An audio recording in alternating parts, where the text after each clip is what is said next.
আলাইকুম। আমি কিছু কথা বলবো, কথাগুলো আপনারা মনোযোগে শুনবেন এবং অন্যজনকে শোনার জন্য ব্যবস্থা করে দেবেন। কথা হলো যে আজকে আমাদের কাছে থেকে 2023 চলে গেতেছে দেখে আজকে আমাদের মুসলমানদের অবস্থা দেখেন।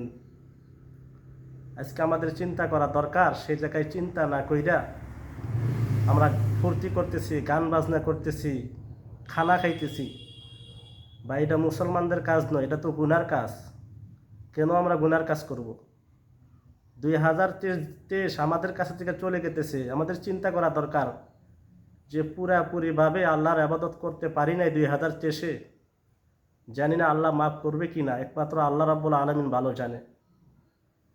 2024 আসতেছে, এটা তো আল্লাহর কাছে বলা দরকার, আল্লাহ 2024 আসতেছে, জানি না পুরোটা 2024 আমাদের কপালে আছে কি না।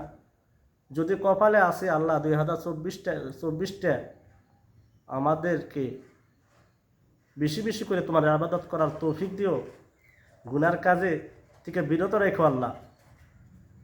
এটা আমাদের চিন্তা করা দরকার, এটা আল্লাহর কাছে চাওয়া দরকার।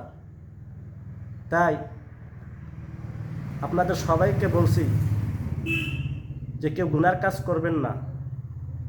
আজকে রাইতে আল্লাহর কাছে কান্দাকাটি করেন, আল্লাহ 2023-এ যা করছি সব গুনাহ তুমি মাফ করে দাও। আল্লাহ 2024-এ বেশি বেশি করে তোমার ইবাদত করার তৌফিক দাও।